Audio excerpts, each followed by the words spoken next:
Hello, and welcome to the Mindful Mama podcast.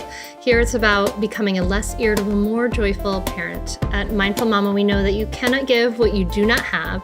And when you are thriving, when you have calm and peace within, then you can give it to your children. I'm your host, Hunter Clarke-FIELDS, Mindfulness Mama Mentor. I coach overstressed moms on how to cultivate self-awareness in their daily lives and to take family and life to a new level of awakening. I've been practicing yoga and mindfulness for over 20 years, and I'm the creator of the Mindful Parenting course. And I'm the mom of two girls, ages 7 and 10. So thank you so much for being here. I'm so grateful that you're here listening to the podcast again today. In this episode, I have an interview with Elizabeth Dialto of UntameYourself.com, and I'm excited for you to listen to this. There was a really interesting conversation. We talk about the idea of being consumed by the identity of mother and that role of mother, and that women are in fact cyclical creatures, not linear, that we're more intuitive. And we talk a lot about connecting and trusting our bodies and our body's sensuality. So I'm excited for you to listen to this and check it out. If you're listening to this in real time, I have a retreat coming up in Delaware for Delaware folks on May 13th, the day before Mother's Day. We have the Mindful Mother's Day, and it's a day-long retreat at the Winterthur Museum, and you can find that at hunteryoga.com/Mother's Day or on the events page. And coming up soon, I am going to be launching a new course soon, or it may already be out, called the Stop Yelling Formula. And it's a smaller course just really aimed on helping you get to stop yelling. It's one of the biggest questions mamas ask me, so I invite you to check that out, and that should be under the Work With Me page. And I hope that you can leave us a review for the podcast or share it with a friend if you get something out of it. It really helps to spread the word about the podcast. But I think that's it. I hope you like this interview. Here we go.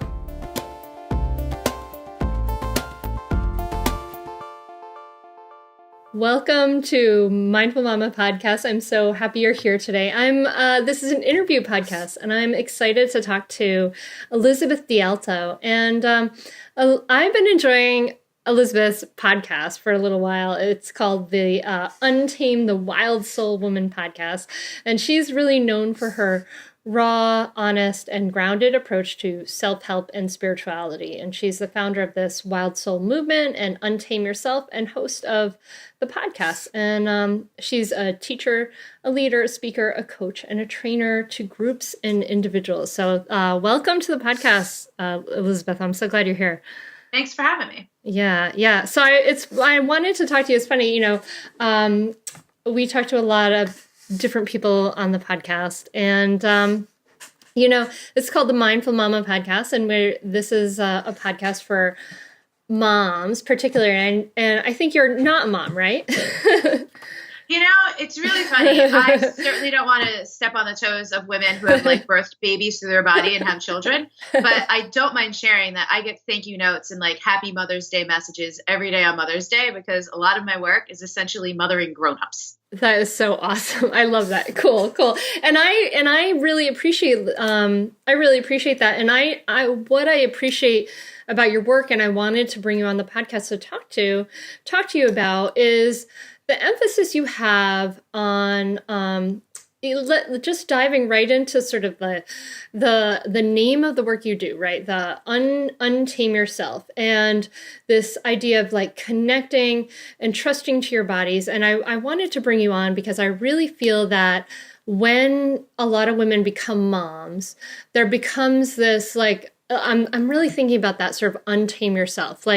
There's this sense of, for a lot of moms, that we have to really control ourselves, and we have to become this other. And a lot of women become this sort of role of themselves rather than themselves. And I feel like this part of themselves is really sort of longing to come out. So I'm just wondering about this sort of untame yourself part and where that came in for you and in your life. Yeah. So I love this so much because I mean, I might not be a mother with my own children right now, but I have so many moms in my community. And the reason they find their way to my work is because they have been consumed by the identity of mother and actually lost their connection to their own self, like who they really are at the core, because of what they thought they needed to be or they were supposed to be, because like the way either motherhood was modeled for them, or even just like the overwhelming like cultural narrative around what it means to be a mother is in our society. And so the way that relates to me is just in my own life, noticing in what ways and places I had folded myself or compromised myself, or I was following paths or strategies or processes that were laid out for me without questioning them and comparing them to my own truth, or even knowing what my own truth, right? Because you can't know something until you're aware of it. So it took like a lot of observation and a lot of questioning and a lot of curiosity about what is actually true for me. Who am I really? What am I here for? Like some kind of big life questions, but like, just like what's true for me in every moment. And am I really staying in integrity with myself? Or am I trying to please others? Am I trying to fulfill some obligation? Am I trying to carry out some role that might have been distributed to me that I didn't necessarily ask for? Okay, so you see the sort of untame yourself part as like there, like at some point you were sort of fitting into a role and fitting into kind of a box, and it was like, no, I want to see who I am without sort of all these layers of control that society has kind of put on me. Yeah, and the conditioning, right? Because at the core of everything that comes out of the Untame Yourself body of work is the concept that everything you've ever needed has always been inside of you. And people will sometimes ask me, why do you say it like that? Why don't you say everything you need is inside of you? And it's because I really want to emphasize that it's always been there. You've never not been equipped to handle or deal with, overcome or have or create or do something that you want. Always been in there. So it's just a matter of getting back to your own true nature. And even like the nature of the word untame sounds like wild and crazy. And it doesn't mean barefoot screaming naked in the woods, or maybe it does. But for some people, the most wild or untamed thing they do is they say no when they mean no, and they say yes when they mean yes. They stay in on a Friday night instead of going out to do the thing they think they're supposed to do. Or, you know, they don't involve their kid in an activity that everyone else's kid is doing because their kid doesn't actually want to. And they're a stand for their kid, not for like fitting into a system that says this is what the kid should be doing. You know what I mean? It's more about truth. I love that. I love that. Yeah. So it's like coming back to self-awareness, right? Awareness of what is it I really want in life? What am I really feeling? What's sort of real in this moment kind of for me. Yeah. And, you know, on the womanhood side of it, which by the way, this isn't in terms of gender, I'm not trying to create separation, but like women and men do experience things differently, whether you were born a woman or you've chosen to be a woman. And so a lot of it also too is about giving permission to be inconsistent, reserving the right to change your mind, because you will. Women are cyclical creatures. We're not so linear, even though our culture is very linear, and we're very trained to be linear in our, you know, school systems and sometimes religions or governments, or just the way things are oriented. So it's also reclaiming that inconsistency is not a negative or a bad thing all the time. Oh my gosh. So I had a friend who I was talking to yesterday, and she had this this sort of inner dialogue in her head that while she was kind of figuring out something, it was sort of unfocused and she was waffling. And I thought, oh my gosh, you know, like what if you're just following your intuition? But it's interesting how I think even our inner dialogue is really just we're conditioned to think of it in one certain way. Like if I don't have a concrete focus right now, I'm an airhead, or I'm not focused, right? Rather than I'm following my intuition. Like I think we're so hard on ourselves. It's amazing. Yeah, big time, because our culture is all about the left brain, right?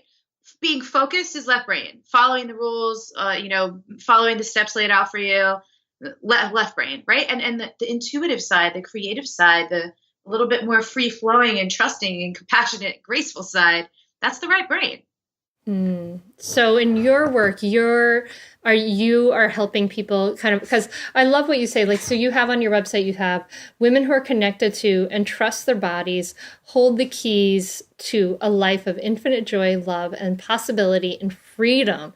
So I love how you sort of connect that to connection and trust to the body. So can you tell me a little bit more about that? Yeah. This is the whole beginning of my book. This is huge because the body, like our senses, if we can learn to speak our body's unique language of the senses, then we can learn how to interpret our own intuition. Sometimes people will ask, well, how do I trust my intuition? How do I listen to my intuition? What does it feel like? And the thing is, I can't necessarily tell you what your intuition is going to feel like because yours might register differently than mine does. You might actually get a sense of something. You might just have a deep knowing. You might actually get physical sensations. You might see like a mental movie of something playing out. That might be like, you might get visuals. You might hear a voice. Who knows? Some people is like, it's the voice of God. It's my own intuition. It's my higher self. It's Morgan Freeman. I don't know. But it's the invitation that you're going to have to test it out for yourself. But using your senses is a great place to start because that's how our body is expressing and taking in information on that level. Does that make sense? Yeah, no, this is like I teach mindfulness to moms and that access to our bodies and our senses. I mean, it's the most immediate access we have to coming into the present moment and out of all the dialogue and the chatter and a lot of which is really conditioned.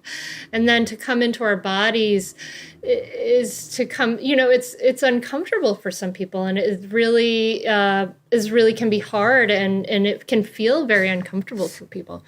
It's interesting. Well, and big time, because think about how many women have some kind of trauma related to their body, whether it was some kind of sexual trauma, physical, it could have just been injury or illness. It could have been something. You have moms on the show. Sometimes birth is the most traumatic thing that's ever happened to someone, whether it's because you could have died, the baby could have died, something happened, you had a plan and the plan went awry and you didn't get to have the birthing experience that you wanted to have. And most women don't go, oh, that didn't go the way I wanted it to. They go, what's wrong with me? Yes. What's wrong with my body? Anyone who has had any kind of miscarriage, fertility issue, pregnancy complication, most women are not going, wow, that happens to thousands and millions of women. Like this is part of the process sometimes. They're going, what's wrong with me? They're blaming their body. And also, I don't want to get on a soapbox and blame Western medicine, but a lot of doctors kind of make it sound like there's something wrong with your body. And that's how the impression is really given. That's something I'm so passionate about. I actually get very pissed off and very upset about. This is something we talk about in my community a lot, are these experiences with, a lot of things around birth, a lot of things around motherhood, a lot of things around doctors, making your body wrong as if that's the friggin' problem. Mm-hmm.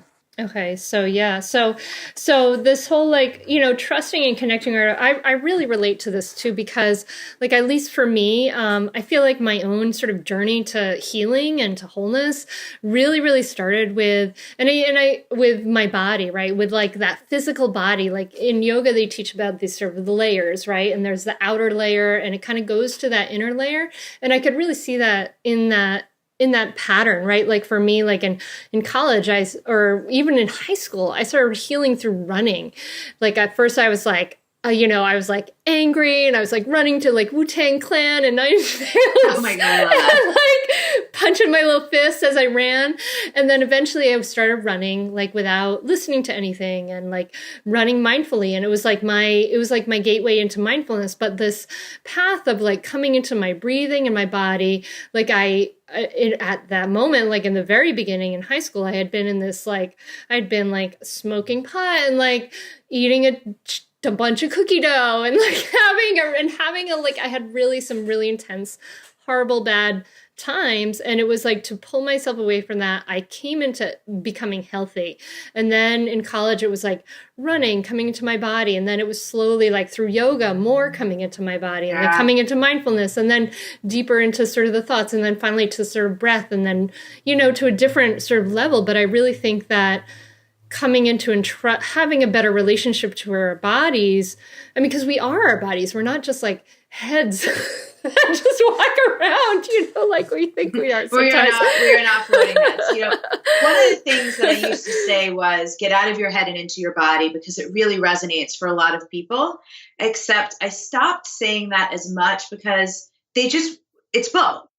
Yeah. You can be in your head and be in your body. Let's not be in our head in an unhealthy, inappropriate, and non-useful way. Let's get our head and our body, let's get the mind and the body synced up so they could be on the same team. And you teach mindfulness. That's what that's all about. Yeah. Yeah. So what do you say to people who are like feeling disconnected from their bodies, feeling like they don't have a good relationship for their bodies? Say the listener may be, listening and saying, this all sounds well and good, but how do I do that? Like, I don't even know where to start. Yeah. So, the Wild Soul movement practice is essential movement practice. It's not for working out. It's for working in. It's to connect a woman to her body through the use of non-linear movements. A lot of body circling or shaking something out or being in the hips, being in the shoulders, noticing the sensations. We use a mantra, and not like a Sanskrit mantra or anything like that. It's something even just like it is safe for me to trust. So like you were talking about, engaging the senses is one of the best ways to be present. So when I get someone on a mat and they are moving, they're breathing, they're repeating a mantra, because a mantra is just a thought pattern interrupter and a switcher, right? Instead of thinking about what's going on in my day, if I'm repeating over and over and over again, it is safe for me to trust, emotions are going to come up, feelings, other thoughts, memories, like clarity might happen, emotional release might happen. And as I'm moving my body, I can literally let things go. I can notice like something was stuck and it comes up to be released. Like, it's unbelievable when we get present with the body, move the body in a non-aggressive way with the intention of releasing or noticing something using that mantra, how it can really happen. But, step one, which I'm sure you'll appreciate as a mindfulness preacher, is just breathe, breath.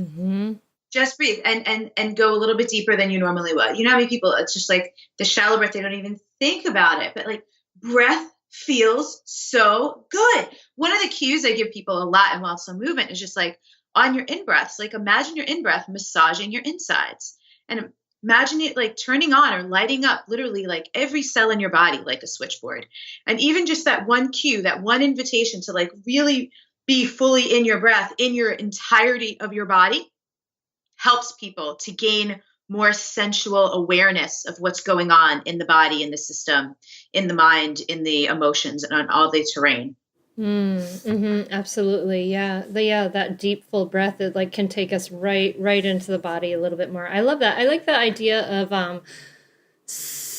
non-sensual, non-aggressive movement, something that's more flowing. Like the sort of yoga practice that I do is much more sort of flowing and wave-like. And that really feels really good to me, and I always tend to, like, if I go to a yoga teacher who's sort of like teaching in a rigid style, I'll be like, well, I'll just do my own flowing thing. Totally. I can't. It's like, tuck your belly in, pull this up, do that in, take that breath, do that. I'm like, yo, calm down with the instructions. And sometimes I want it, it's all different. Depends. Yeah. So coming into our breath and coming into that trusting nature of our body. What about, what do you see a lot of people and okay, let me backtrack, because I want to go to, you said the word sensual, right? And that's like, and your website has got like a lot of like, it screams that word, sensual. And so I'm kind of hearing you're saying coming into and trusting our bodies is like coming back into the senses and also into this sort of sensual nature. Can you tell us a little bit more about that and the work you do with there? Coming back into sensual nature? Yeah, so I think one of the most important things to understand first is that sensual with the letter S, like Sam, is different from sexual with the letter X, like Xerox machine, Yeah. and while they can be complementary, they're extremely mutually exclusive. And some people are uncomfortable with their sensuality because they're very uncomfortable with their sexuality. So inviting someone into the sensuality, literally engaging with the senses is a gateway into all kinds of things. And I'll give you a practical, real world example. I didn't grow up with any kind of dance background. I grew up athletic, so very linear things, right? And I know I had rhythm and I always loved music, but I didn't, quote, know how to dance. And, I took some salsa lessons in my 20s. I actually became a Zumba instructor. I could really get down with like the Latin rhythms. I'm half Puerto Rican. I'm like, I know this is in my blood. But, I could never really follow choreography. It was hard for me. And, for many years, I didn't even try. I never went to dance class or anything like that.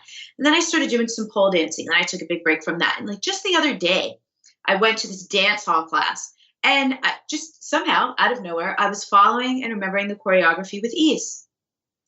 And it's simply because I spend so much time in and with my body that I can actually override my mind and just like be present, let my body do it. The body is so wise. The body can process information and take and use information without the mind interrupting or interfering in such a miraculous and magnificent way. But you gotta put like the time in of being in and with the body. And so again, sensuality is, to me, that's what sensuality is, being in and with the body, expressing through the five senses or the six senses, if you want to include your intuition in there. Does that make sense? Yeah. So being with the body and I completely relate to that. I learned to sort of dance when I was, a young person by just closing my eyes and being like, F it, I'm just going to dance and have it feel good. And it just feels good. And then it was funny. I went to a dance with my daughter at her school and she was like, wow, mommy, you can dance. She's like 10 years old. We were having a blast. It was a great time. But so what do you have for somebody who's thinking like, oh my God, like, someone who may like have kids climbing all over them. They may feel like their body's not their own. They may feel like their body is just like this. It becomes sometimes like as a mom, like this utilitarian thing. Like, yeah. Okay, here, take this boob. All right, now leave me alone, and not feeling good in that. Like, do you recommend anything or do you have any suggestions for people who are feeling disconnected and like the word sensual is like kind of maybe the opposite of what they're feeling right now. Yeah. Like, how do you come back to that?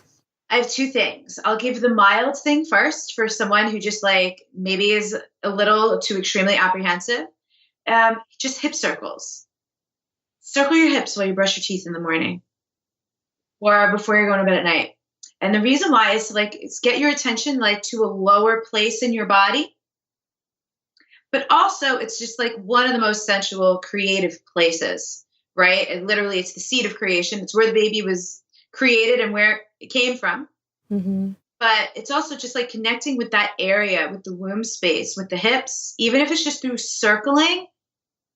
And it doesn't matter if it's rhythmic. It doesn't matter what it looks like. It might feel awkward. You might be feeling like you're doing hip squares, not hip circles. It literally doesn't matter. But just the energy and attention and effort to send some acceptance and some love and be in that area of your body for you and you alone. That's just one simple thing. And it might sound so simple. People be like, yeah, whatever, hip circles. But try it for 3 days in a row while you're brushing your teeth in the morning and tell me what you think. The deeper dive for someone who's like, all right, I'm willing to go all in on this wild soul business is breast massage. Not for the sake of pleasure, for the sake of nourishment. That's your heart space. Those breasts, in some cases, have fed humans, And like you've said, they've become very utilitarian. I like the way you put that for like other people.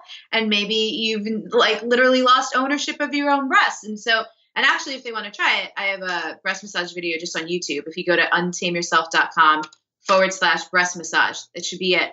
And if you feel like being entertained, read through the comments section. Okay. It's 3 different types of people. It's appreciative women who were like, oh my God, I love this. It's like 16-year-olds who are like, oh my God, will this make my boobs bigger? And it's men being like, I massaged my penis to this. Thanks. Oh no. The price we pay to put ourselves out there. But you're brave. You're brave. Good. Yeah, yeah. Okay, cool. All right. Well, that's definitely something to try. That's funny because that's definitely something for me. Like I kind of feel myself blushing a little bit. I'm like, Yeah, oh totally. my Well, goodness, again, breast that's massage. because for a lot of people, the relationship between sensuality and sexuality. Some people feel like me touching my breast must be a sexual thing, but it's actually like consider it like self-care. The same way you would take a bubble bath, like that's what breast massages. And you know what? Here's just like one more thing for people that might be more digestible as well. Just put lotion on your body when you get out of the bathtub or the shower. Mm-hmm. And just do it slowly. Like instead of like slathering it on and like missing a spot, like literally take a full 2 or 3 minutes to just like really rub it in and use your own hands to connect with and massage and touch your own body. Mm-hmm. And like a nourishing, loving way. The same way, like if your kid was upset and you would hold your kid and like rub their back, like rub your own arm, like give yourself some physical touch and loving. Again, not necessarily for pleasure, not for any kind of like sexual thing, but for just straight up nourishment. Mm-hmm. So where were you in your own life, Liz, or Elizabeth? Sorry. Do you go by Elizabeth or Liz or both? I prefer Elizabeth, but if people call me Liz, I'm not like, it's Elizabeth. That's cool. I'm good. My middle name's Elizabeth. And my friend used to call me Hunty Liz. And I was like, no, Hunty Liz. Yeah. So Elizabeth, like, where were you in your own life that brought you to learning all this, right? To diving into all this. I mean, this is such a fascinating way to sort of like go, like if you're in the world of, you were in the world of fitness and doing that. So what brought you to this sort of work, connecting with your body sensually in that kind of way? So one of the things is I realized as a fitness person, I thought I was really good at like listening to my body, but I wasn't. I was really good at paying attention to my body. There's a difference. There's a difference between paying attention to what's my workout every day and what am I eating and what's actually going on inside this miracle machine. And so I went to my first pole dancing class in 2009 or 2010. And I remember the slow, sensual movement. First of all, like I'm a New Yorker, like I'm a fast-paced East Coast type of person. And so this class was 90 minutes. And literally the first 30 minutes of it was the warm-up. And so me going in all like goal, like task oriented, like in my masculine energy, I'm like, all right, what are we going to get to learn how to do the pole tricks, But by the time I was able to like quiet my mind a little bit and drop in and enjoy the slowness and like the sensuality of the movement, it was just one of the most nourishing experiences I'd ever had in my life. And I had never done any drugs. So I didn't know what it was like to actually be high, but I felt high. Like I remember walking out of there and feeling like I've never felt this way before.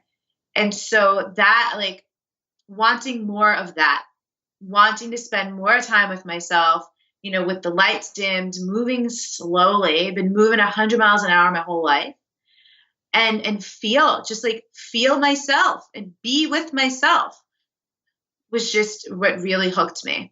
And you saw that other people obviously needed to sort of slow the heck down and like be in themselves too. Yeah. And one of the things I even started doing was taking these like slow walks in New York City.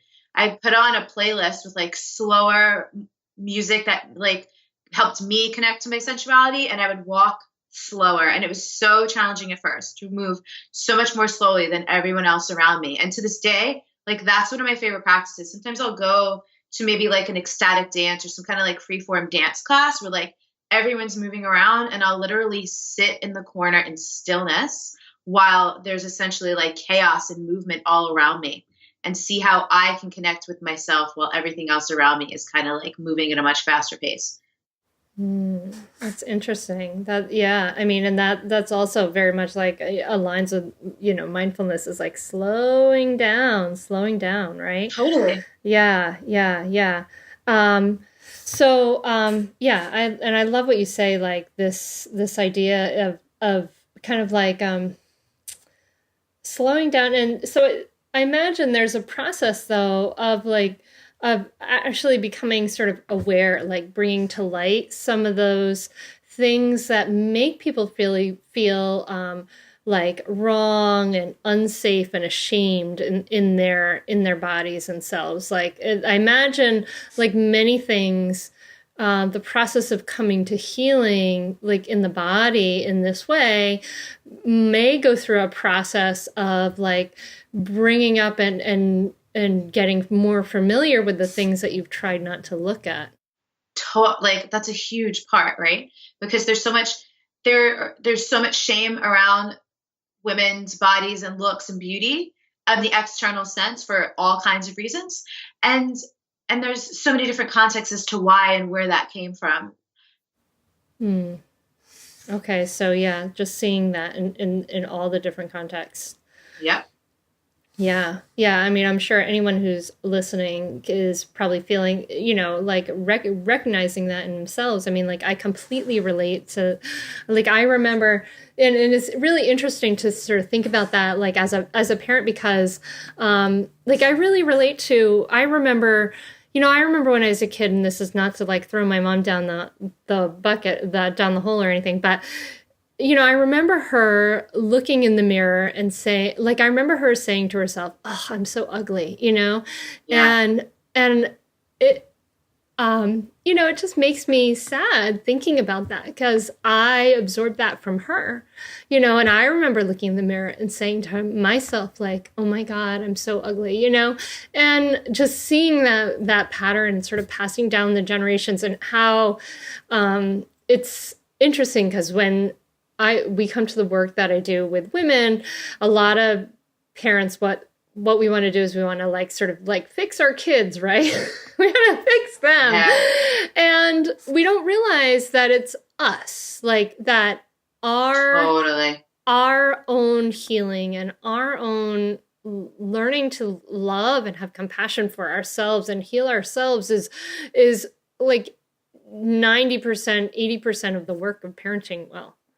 It's huge. And again, like I don't have my own children, but I love to geek out with people on my own podcast about parenting.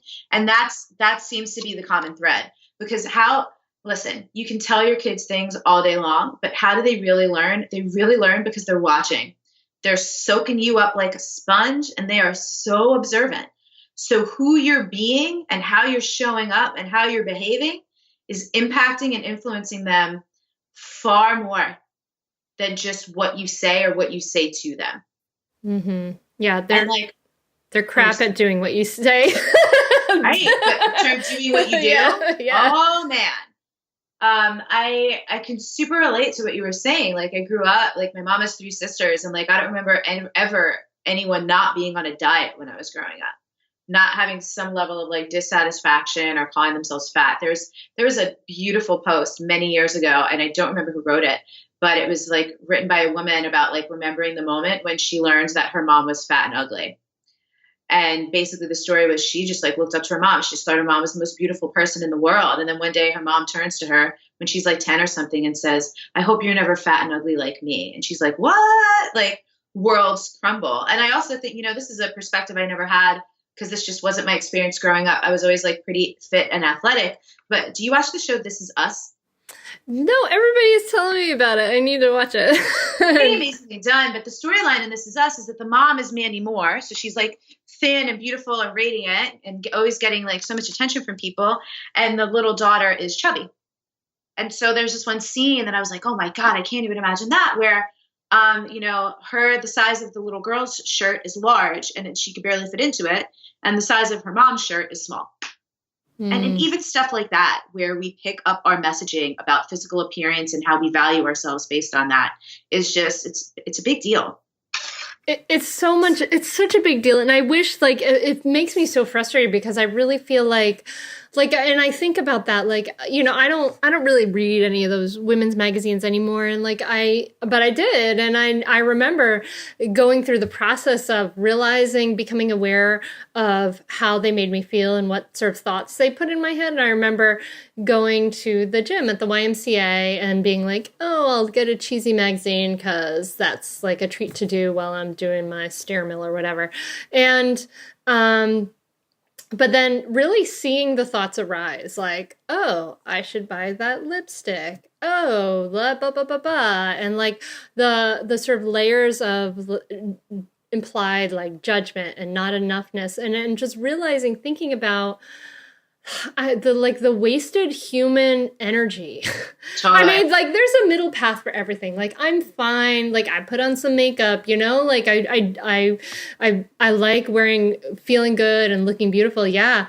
But there's a middle path where I just think of, like, at some point, like, if we could have taken the energy that goes into the money, the time, the effort, the feeling of not good enough that just is, like, in so many millions and millions and millions of human beings, and put that back into our, like, society in some way. Like, it's messed up. Yeah. And that, that's this is one of the reasons why I love having a podcast, because even bringing up this conversation is inviting listeners to think about, whoa, how has that been at play in my life? How is it at play in my life still right now? Because we said this earlier, awareness is the first step. So to even see, man, why does that magazine cover trigger me? Or, one of these memes that I love, it's like the girl in the magazine doesn't even look like the girl in the magazine. Like, but I don't think it became a conversation until, like, my mid to late 20s that Photoshop was a thing. So how many years of my life did I spend trying to get some abs that I was never going to get because they aren't even physiologically possible? Oh my God. It's amazing. It's amazing what we do to this not good enough, the pervasive not good enough. And that does come into our lives, like, when we're parents, in every stage. It's like, oh, we think, like, well, I'll achieve that, and then I will be fulfilled, right? And especially with motherhood, it's like that, like, oh, and then if I have kids, then I will feel fulfilled, because that's what society, culture tells me I will feel. Oh my God. One of my favorite conversations we've had on the podcast, in this moment, I'm in the camp of, I don't think I want children, but I always say I reserve the right to change my mind, because I'm only 33. You never know. Mm-hmm. But I appreciate so many of my friends who've had kids and who also have happened to come on my podcast and shared, it's interesting.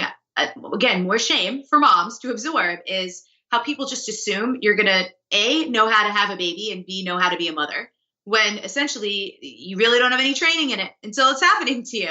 Like, obviously you could observe your own mother and other mother figures in your life, but it's like, you could read all the parent books you want, but until, like, you got that baby in your arms and you're trying to figure out how to get it to latch onto your nipples so it can drink the milk, you're like, what the hell? It's not like a natural. And for some people, to my understanding, it does actually come very naturally. It's like, I was born to do this. And then for some people, though, it doesn't. And for the people who it doesn't, it's just like another shame train. Because again, like we said earlier with the body thing, people don't go, oh, well, you know what? I just never learned. Let me ask for some support or whatever. People go, what's wrong with me? I'm supposed to know how to do this.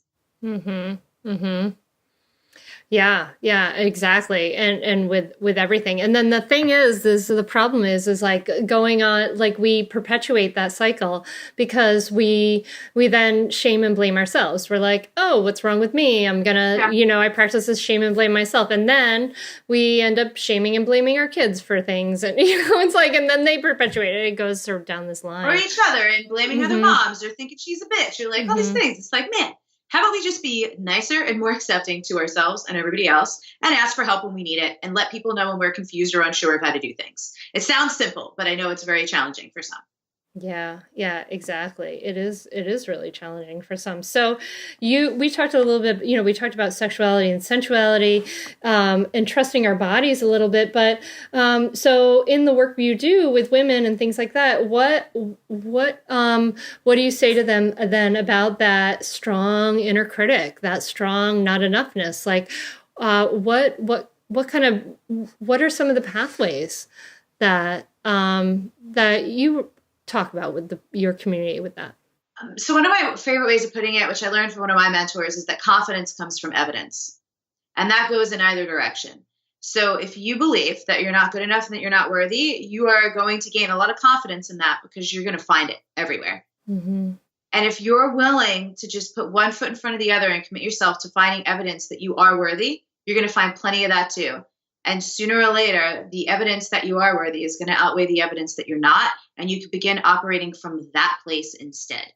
I love that. So find the evidence that you are worthy. So did you go through a point in your life where you were looking for that evidence for yourself? I was actually having a great conversation. I'm at my parents' house right now with my mom about that this morning. And, something that, every family has their dysfunctions, but where my parents absolutely nailed it is there was never a moment in my life when I felt unloved, unsupported, or like someone didn't believe in me. So I've not really experienced the unworthy, not enough. I can't I've kind of always been like, I could do whatever I want. I will do whatever I want. Sometimes to the opposite shadow side of that, which is like stubbornness. Right. But so for me, I haven't experienced that in a lot of the ways a lot of other people have. But I mean, I work with people all the time who have that thing. But as an entrepreneur, I certainly faced it in that many, many, many, many years of trial and error. And, having to do so many things wrong so that I could figure out the right way, and experiencing so much contrast on what I don't want so I could figure out what I did want. I certainly have experienced it in that context. So like finding that evidence there in sort of that context, like that you can make it, kind of that idea. Yeah. Yes. I hear you. I hear you. That's awesome. Well, Elizabeth, I really appreciate you coming on the Mindful Mama podcast. I really hope that, listener, I really hope that, you get some nuggets out of this about, I hope you get some nuggets about coming into your body, like maybe just open the door to possibility of like that, working on that, practicing that love and that self-acceptance and that, and what I'm hearing a lot from you, Liz, is that, that appreciating your body, like it is this amazing miracle. Like it, it's like it does all this crazy digestion for you. There are things in your body that aren't even like millions of cells that aren't even yours, and like blood and organs, and we can walk and hug. I mean, like it's amazing what can do. We can dance and all of these things, and we forget to appreciate it. Instead we give it these messages that are so harmful, and so I think what I'm hearing from you is a message of appreciating, really truly appreciating like this beautiful, amazing thing that we do have. Yeah, hell yeah. Yeah. Awesome. So where can people find out more about you and the work you do? So my main website is untameyourself.com. But I'm super active on social media. And if they just look up the last name Dialto, Dialto, I will come up because there's just not that many Dialtos. So I'm on Facebook, Instagram. Those are my two favorites, at Liz Dialto. Still going by Liz on the socials. Awesome. Well, thank you so much for taking the time to talk to us today, Elizabeth. I really appreciate it. Thank you. Great questions. Yeah. Thank you. Hey, thank you so much for listening to the Mindful Mama podcast. I hope you got a lot out of the interview with Elizabeth. She has an awesome point of view on things, and I'm sure you'll appreciate her podcast too. If you have any questions, you can email me at hunter@hunteryoga.com. We have the Mindful Mother's Day coming up. If you're local to the Wilmington, Delaware area, it's going to be at Winterthur. Not a lot of tickets for that, so if you are interested, reserve your spot now.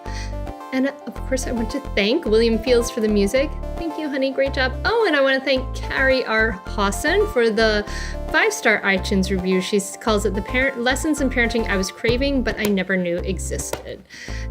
So thank you so much. I really appreciate you saying that, Carrie. That's really sweet of you. So, dear listener, I hope you enjoyed this. I'm really glad you were here. Feel free to contact me, hunter@hunteryoga.com. Let me know your thoughts. And in the meantime, have a wonderful week, my friend. Namaste.